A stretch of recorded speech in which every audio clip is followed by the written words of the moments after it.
Hi, in today's tutorial, I'm going to show you how to change emoji on Messenger.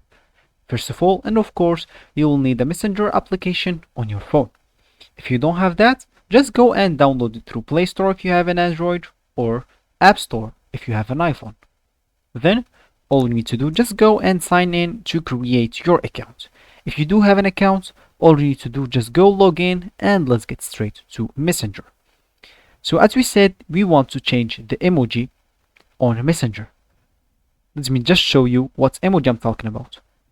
This like emoji, like as you said, as you see, if I click on it, or if I press on it a lot, it will send this emoji. So how can I change that? It's simply by going to your chat that you are going to send it. So maybe it's in a group as well, you have the same emoji. So let's just go to a chat. Just go to the first chat that we send this emoji on and click on the eye icon on the top right corner. After you click on that, you will see here we have an option called emoji.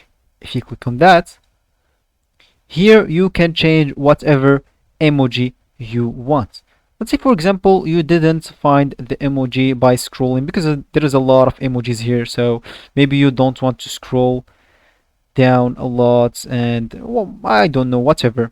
Just go ahead to search if you do know the name of the emoji, like let's say for example angry. As you can see here, we will have the emojis of angry, or maybe you want to do an animal, maybe a cat. Wait, as you can see here, the cat emojis, or maybe dog.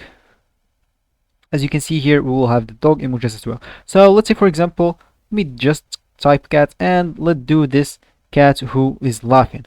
So as you can see here, you set this emoji to this.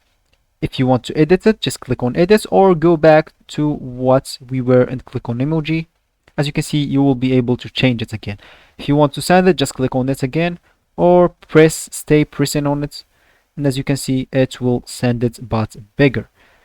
So if you go back here and go to another chat, as you can see here, we will not find the same emoji that we choose because every emoji you choose it just for a simple or a specific chat. So if you change emoji in this chat, that does not mean it will be changed in this chat as well. You'll need to do the same process again for every chat that you want. So that's it for this video, guys. I hope you like it. Thanks for watching and goodbye.